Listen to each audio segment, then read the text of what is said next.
Hello, fellow tacticians. I know it's been a while, but things have been pretty busy, so I decided to kind of encapsulate a lot of the most recent content in all one video.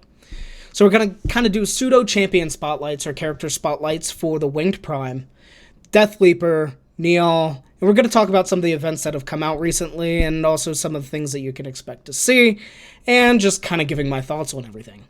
My biggest disappointment, however, is the fact that I can no longer wear my favorite hoodie on camera because of the green screen. But with that being said, let's go ahead and hop right on into it.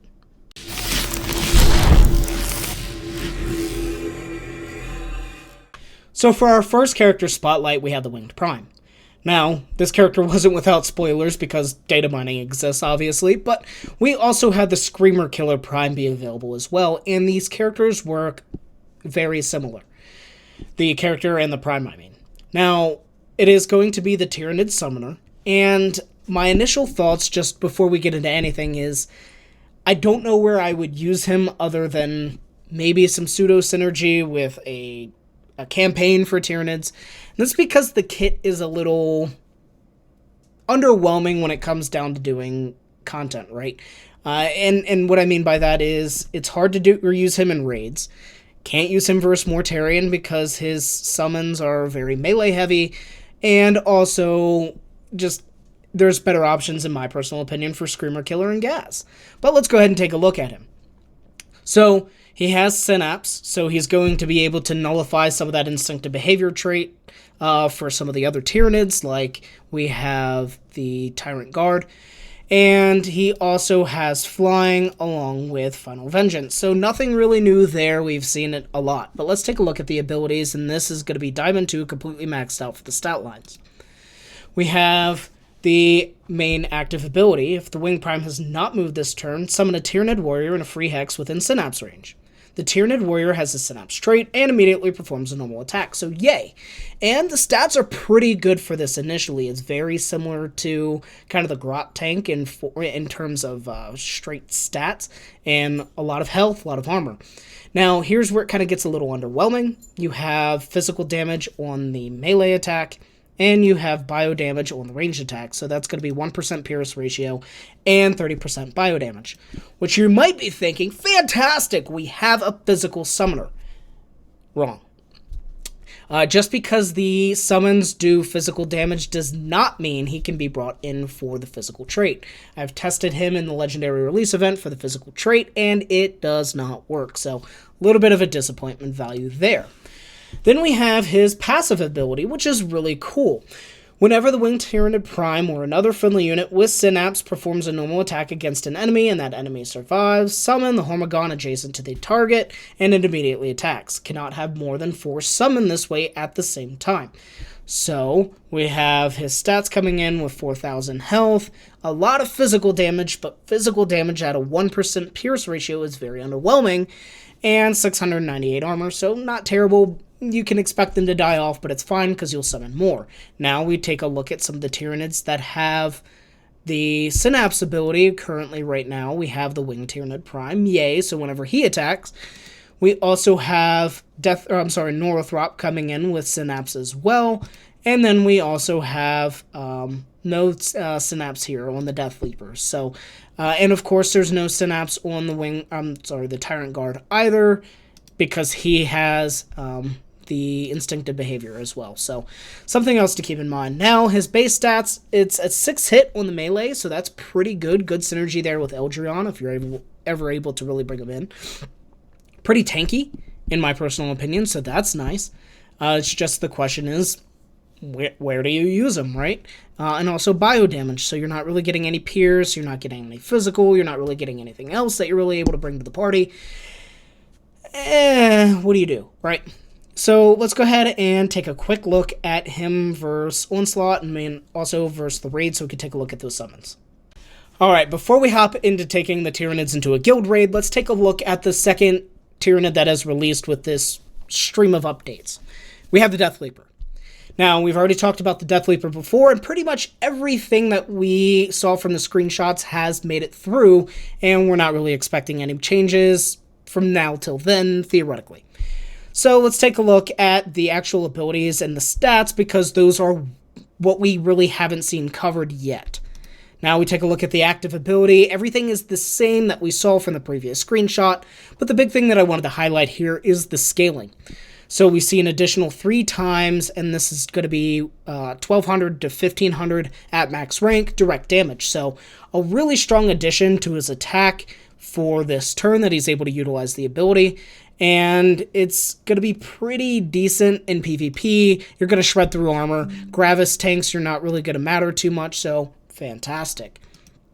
Let's take a look at feeder tendrils here, and once again a little bit of a disappointment, because if the Deathleaper is moved adjacent to its melee target, the Cut Skoden ability, it deals 1000 damage and heals for 3290 health. So once again, better than Cut Skoden, and we can see some sort of synergies there with the Neurothrop, with the suppression. Everything is fine, but PvP only, really, right? We're not really going to see this in too many guild raids for obvious reasons. The damage profile just isn't there. Unless you kind of get him in a situation where he's getting knocked away from, say, Screamer Killer, but just kidding. Screamer Killer is a Tyranid, so you can't even bring him there. Now, I've beat this horse so many times. PvP characters are really fun, cool, tournament arena, yay. We take this character at Silver 1 and we leave it there and we don't touch it ever again. Arena is... There's real no challenge to it. The AI is super easy to manipulate. Tournament arena is fun, but the rewards are pretty lackluster. And of course, the cap being at rare kind of takes away some of that spark to it. It's also going to be really interesting, seeing as the next tournament arena that we get is going to have the Tyranid swarms again. So, Tyranids versus Tyranids, which I mean we already do with Onslaught. But why can't I take my Tyranids to guild raids? Please let me do it. So let's take a look at the stat lines right quick. We have the health coming in at 6,300, so not bad. The damage here is a 3-hit with a 30% Pierce ratio at 1,800. It's a little underwhelming if we're being honest. He does have a crit booster item, so that's nice. Bringing you to 30% crit, which, okay, on a 3-hit, that's fine. Decent armor. Nothing really too amazing on this character for anything other than kind of what we've seen in the abilities, and that's really it. So now that we've seen both Deathleaper, we've also taken a look at the Winged Tyrant. Let's go ahead and hop into some guild raids. So we've decided to bring all the Tyranids to play with Mortarion for a little bit. Now, yes, I'm very well aware that you're not going to want to take melee units to Mortarion, so why are you bringing the Deathleaper here? It's just to showcase the abilities in the game and also show off the summons a little bit. Now, the Winged Prime obviously can't be taken to any of the other Tyranid bosses for, Tyranid on Tyranid action rules. And really not going to want to bring them for Gaz either, just due to the fact that more summons for Gaz isn't necessarily good, Bellator being the exception there. So something to consider. And then, this is like the only boss that really the Neurothrop really excels on. Now, granted, there's some arguments to be made that he does okay versus Gaz as well, but we'll go ahead and just run it and take a look at the abilities in action, and we accidentally skipped our turn. So that's fantastic, but it's okay.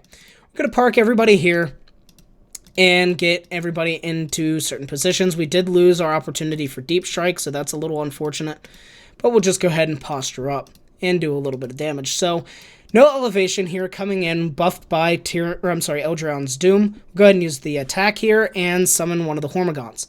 Now, after a little bit of testing, it does seem that the Hormagaunts prefer to be in smart locations, and it doesn't have to be necessarily within the Winged Prime Synapse range, right? So we have Synapse over here for the Neurothrop, and we've seen the Hormagaunts spawn up here with the elevation. Now, we can take a look at the Hormagaunts' abilities. Granted, we're not going to be able to see the health for obvious reasons because he just got the shit beat out of him. But we can take a look at his abilities and attacks. So he is a 2-hit melee, and he also has Hungering Swarm. Whenever this unit performs a melee attack, it deals +1 hit for any friendly Hormagaunt or Ripper Swarm adjacent to the target. So you can swarm a target and deal a lot of damage. Now, where are you really going to be able to best optimize that? We'll see, right? More testing maybe to be done versus Gaz, but Gaz has issues with summons that we've discussed. So, I'd love to see some of the theory crafting, and if you have something that you'd like me to test, please let me know. But really not seeing too many great opportunities for that at this time.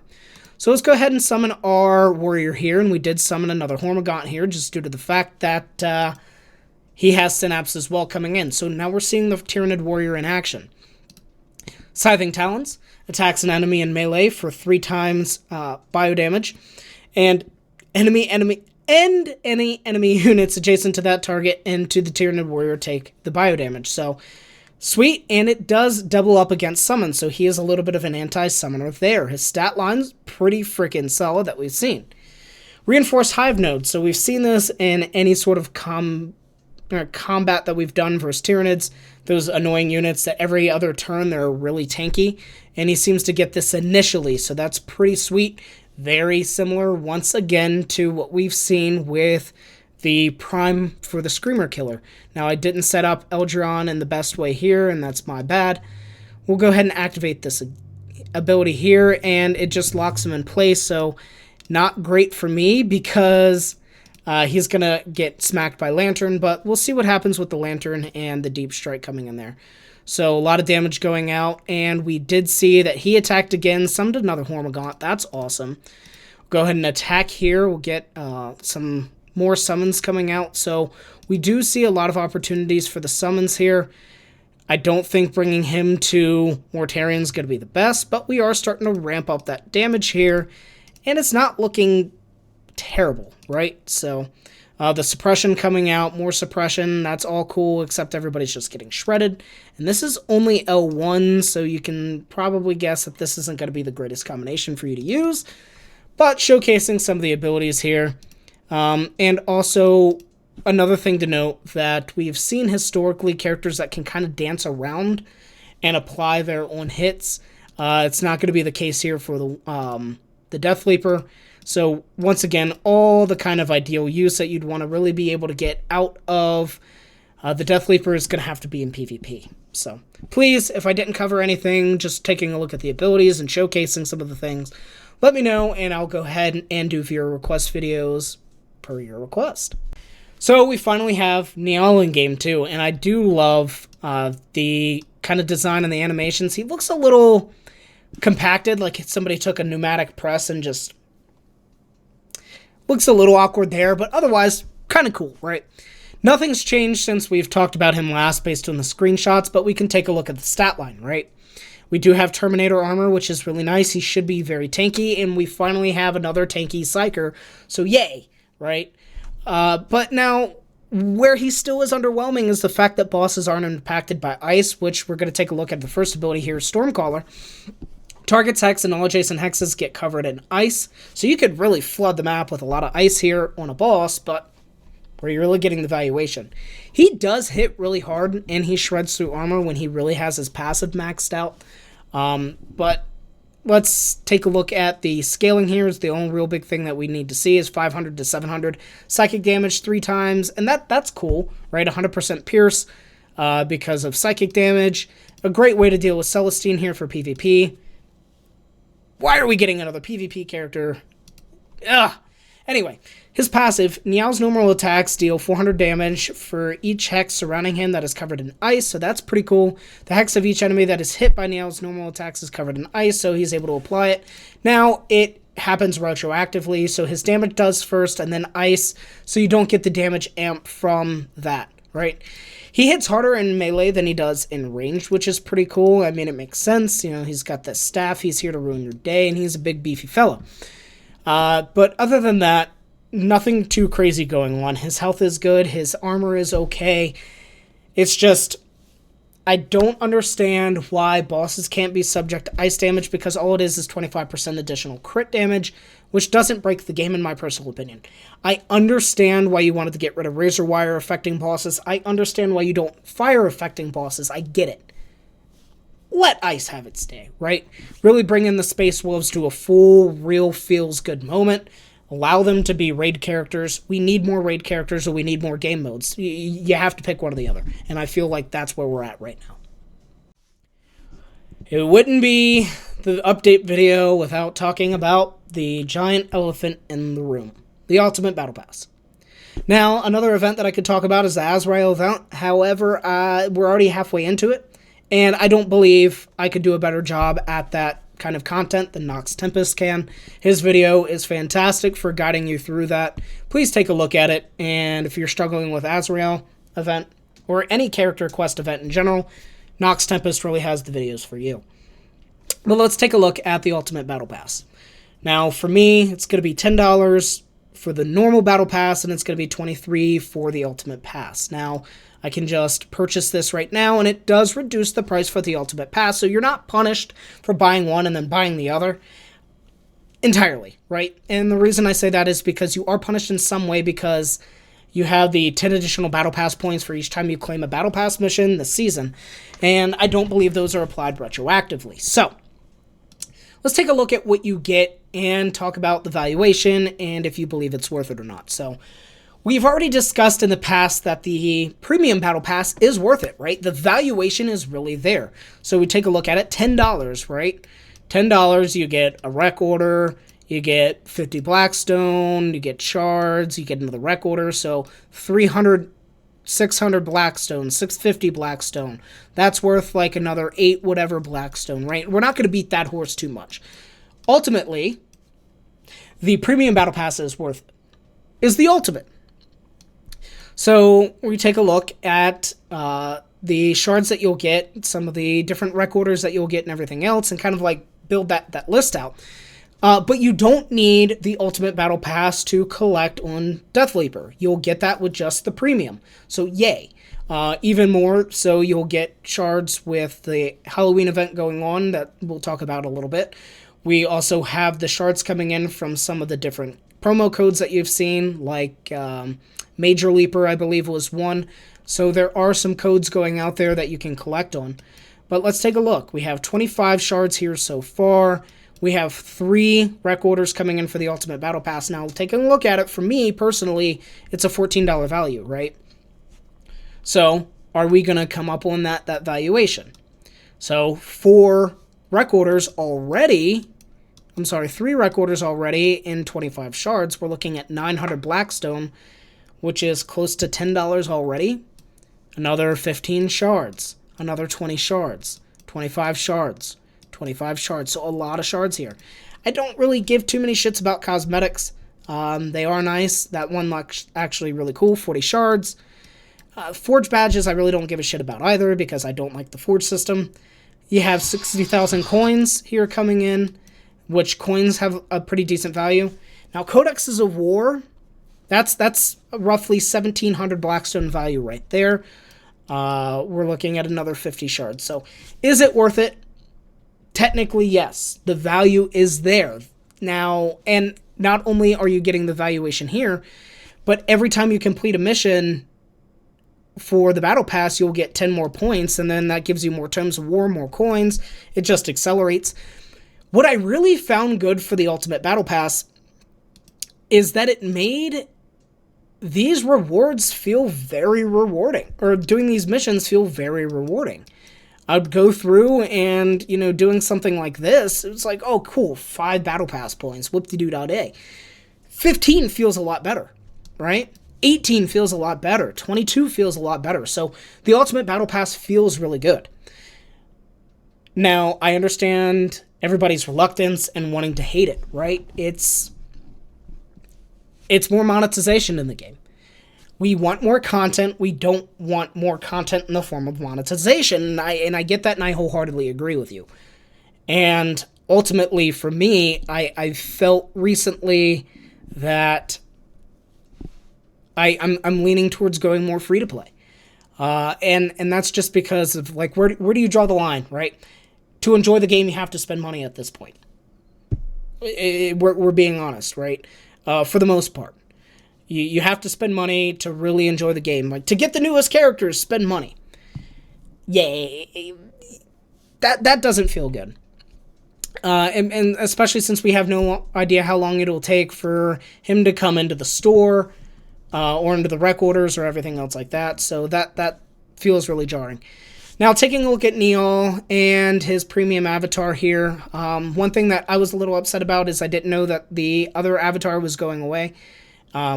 Granted, I wasn't probably going to blow the Archaeotech at this time, but, eventually it would have been nice. So if they could make this cycle out and give you a chance to get all those cosmetics again, that would be sweet. I don't know why it needs to be exclusive and limited time offer, but fear of missing out, I suppose.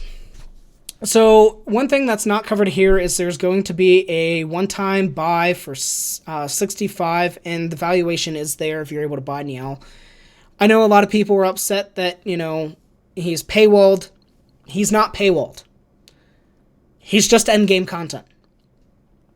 I get it, you can buy Archaeotech, but you can buy everything else in this game, so by that logic, everything's paywalled, right? And in some ways, you're right. Everything is paywalled, but everything's also eventually obtainable some way or another. Kind of. So there's Njal and the Rogue Trader. I believe the only other thing that we have to talk about is the Halloween event.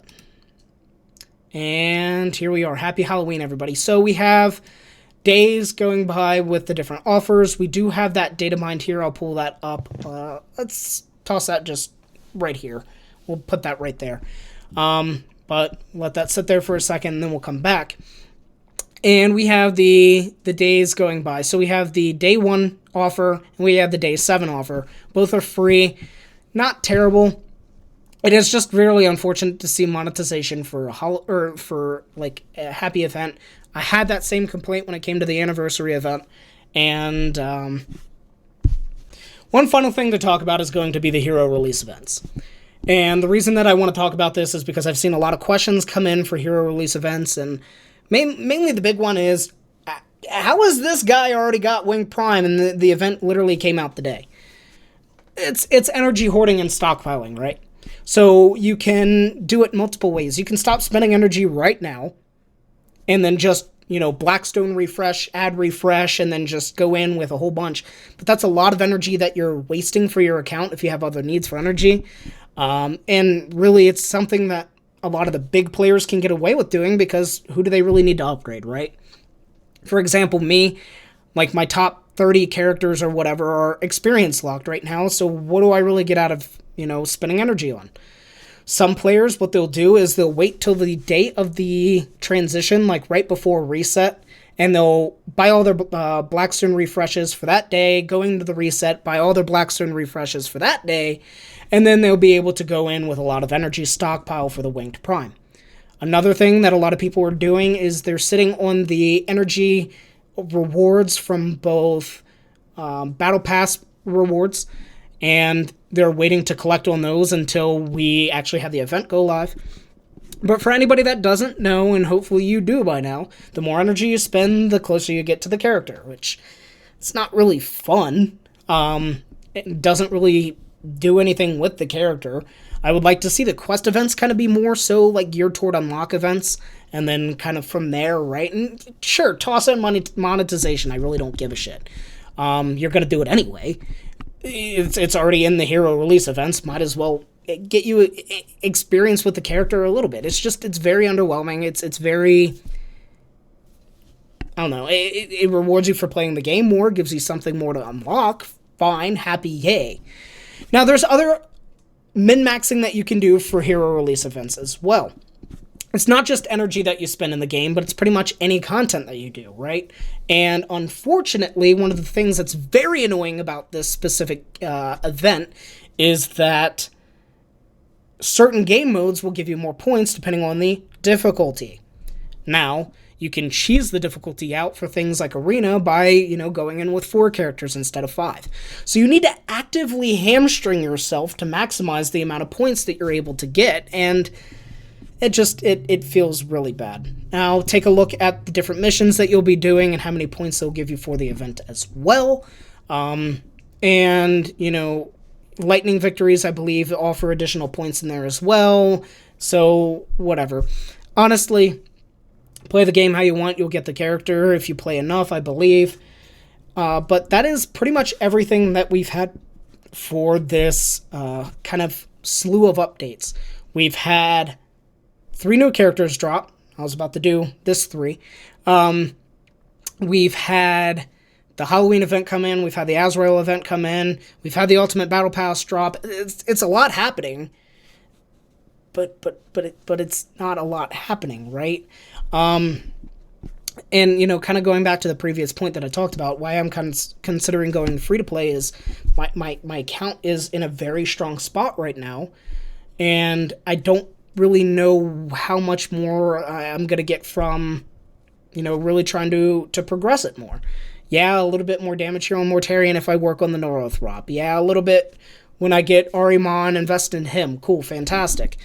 But I'm already one of the stronger hitters on Screamer Killer, which took me about like a week to master. Now, I'm not trying to toot my own horn here. I'm not trying to be egotistical. What I'm just trying to say is that without new content to really spark the game up, it's feeling very repetitive, very cyclical. I'm still enjoying the game. I'm not going anywhere. And the reason that I haven't been putting out videos isn't because of a lack of enjoyment. It's because I've been just swamped with work and everything that's been going on. But I want to see more PvP options. You have all these PvP characters. More PvP options, right? And even if you say Tournament Arena, right? Tournament Arena. Cool, I get to do Tournament Arena one weekend or 2 weekends a month. Which, if you know, weekends are my busy time. So, it's... I don't know. We'll see. I'm really hoping for new stuff coming on the horizon. I'm excited for the Ragnar event. I think Ragnar is going to be a great character from what we've seen from data mining sources. I can't really talk too terribly much about him. But with that being said, ladies and gentlemen, I know that there was a lot to cover. I know I wanted to kind of segment these out and do individual videos. I'm sorry. If there's stuff that you want to see, I will try to find time to do it. Just making 6 different videos. I didn't want to flood you all. I didn't also want to spend as much time doing each individual video just based on time constraints that I've had recently. So if you have any comments, questions, concerns, you know where to leave them. As always, I'm here for you. I'm doing the best that I can. It's just a lot going on. But with that being said, peace.